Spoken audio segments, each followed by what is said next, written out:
یہ مسئلہ جو ہے یہ ہائی کورٹ میں پہنچا، اور ہائی کورٹ نے بھی اس پر جو ہے بائی لاس کے مطابق کوئی بھی جو ہے اس پہ انسٹرکشنز نہیں دی، بلکہ انہوں نے جو ہے وہ اس بارے میں تحقیق کا حکم دے دیا۔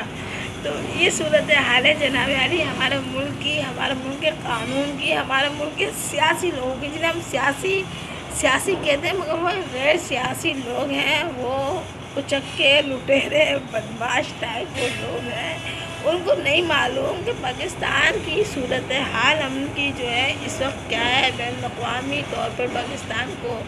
کس قدر دھچکا لگا ہوا ہے، یا کچھ بھی ہو سکتا ہے۔ اگر بالفرض ایک طرف ایران پہ یہاں حملہ ہوتا ہے، فوج ادھر انگیج ہوتی ہے، پیچھے سے اگر بھارت اس طرف حملہ کر دیتا ہے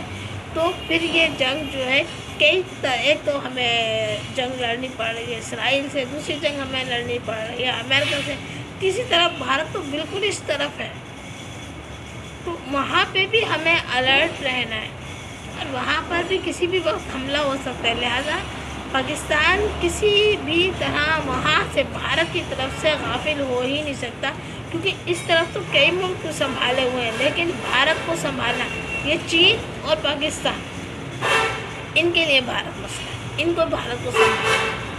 تو جناب علی یہ تمام جو ہے صورتحال ہے، اور ایسے میں اسمبلی میں باتیں ہو رہی ہیں، پیسوں کی باتیں ہو رہی ہیں۔ بسز تو عوام کا مسئلہ ہے نا، عوام کو نہیں مل رہی بسز، عوام کو روزگار نہیں مل رہا، بسز نہیں مل رہی، پینشن نہیں مل رہی، تعلیم نہیں مل رہی، صحت نہیں مل رہی۔ پھر یہ ہے کہ اب جیسے بالفرض میں آتھر ہوں تو مجھے ذوالفقار علی شاہ صاحب کی طرف سے جو ہے وہ ایک کارڈ ملا تھا، بہت بہت شکریہ ذوالفقار علی شاہ۔ لیکن باقی اور چیزیں اور مراحت، یا وہ چیزیں جو میری کتابیں آنی ہیں، یا وہ چیزیں جو مجھے کام کرنا ہے، تو کیا کبھی ایسا ہوتا ہے کہ میٹنگز میں جو ہے ان لوگوں کو بلایا جائے جن کی خاص اصناف آئی ہیں، جو معاشرے کے لیے خاص کام کر رہے ہیں، ان کو بلایا جائے، ان سے ملک کی حالات بات کی جائے، ان سے کہا جائے کہ آپ افسانے لکھ رہے ہیں، آپ کچھ ایسے افسانے لکھیں۔ ابھی سید مراد علی شاہ اور سید سردار شاہ نے 20 کہانیاں مانگی تھی بچوں کی، اور وہ میرے پاس اویل ہے، میں نے بہت پہلے لکھی ہے۔ جس وقت ڈان کی صبح کی نشریات ہوتی تھی، معین اختر بھائی کا جب انتقال ہوا تو اس سے ایک دن پہلے کی بات ہے، ڈان جو ہے آرٹس کونسل آیا تھا میرا انٹرویو کرنے، اور پھر وہ دوسرے دن انہوں نے گاڑی بھیجی تھی، اور صبح کی 4 گھنٹے کی نشریات انہوں نے میرے ساتھ کی تھی، اور 15 منٹ انہوں نے جو ہے وہ شیخی صاحب کو دی تھا، اور باقی انہیں دوسرے دن بلایا تھا، کیونکہ وہ موسٹ سینئر پرسنالٹی ہیں گائکی کے شعبے میں، اور مجھے بحیثیت آتھر وہاں پہ بلایا گیا تھا۔ تو جناب علی ڈان نے سب سے پہلے میری تصویر لگائی، ڈان نے سب سے پہلے 3 کالم کی میری تصویر ڈان نے لگائی تھی اخبار میں،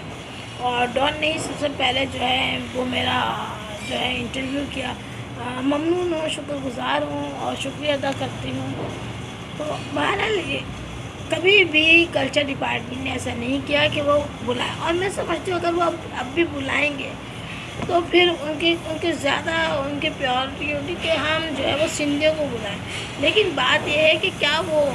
ہمارے دوستوں کو خوش کر سکے؟ ہمارے سندھی دوست بہت ناراض ہیں پیپلز پارٹی سے، اور وہ کسی طور ان کو برداشت نہیں کر رہے۔ اب تک تو پیپلز پارٹی کو جو ہے وہ ووٹ دیتے آئے ہیں، لیکن کیا وہ آئندہ بھی ووٹ دے دیں گے؟ یہ ایک بہت بڑا سوال ہے۔ خود اپنے ہی گراؤنڈ میں اگر اس سوال کو دیکھیں تو پھر آپ کو معلوم ہوگا کہ ابھی ہوا کیا ہے، اور ابھی جو مسئلہ چل رہا ہے اس میں گورنر کون بنے گا؟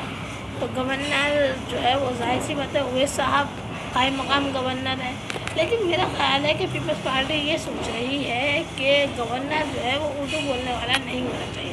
میرا ان دونوں پارٹیوں میں سے سوائے اچھے لوگوں کے کسی سے تعلقات میں نہیں رکھتی، کسی بھی پارٹی کا بندہ ہو، لیکن وہ شخصیت بہت اچھی ہونی چاہیے، باکردار ہونی چاہیے، صاف ستھری شخصیت ہونی چاہیے۔ میرے ملنے کے لیے یہ تمام چیزیں بہت ضروری ہیں۔ تو میں یہ سمجھتی ہوں کہ اگر آپ قوت کو برقرار رکھنے کے لیے، امن کو برقرار رکھنے کے لیے ہمیشہ سے گورنر جو ہے وہ اردو اسپیکنگ رہے۔ اشرت بعد بھائی نے بہت اچھا کردار ادا کیا گورنر ہونے کا، اور ان سے کسی کو کوئی شکایت بھی نہیں کی، لیکن ہاں جب آپ گورنر بن جاتے ہیں تو پھر آپ پورے صوبے کے گورنر ہوتے ہیں، اور آپ کو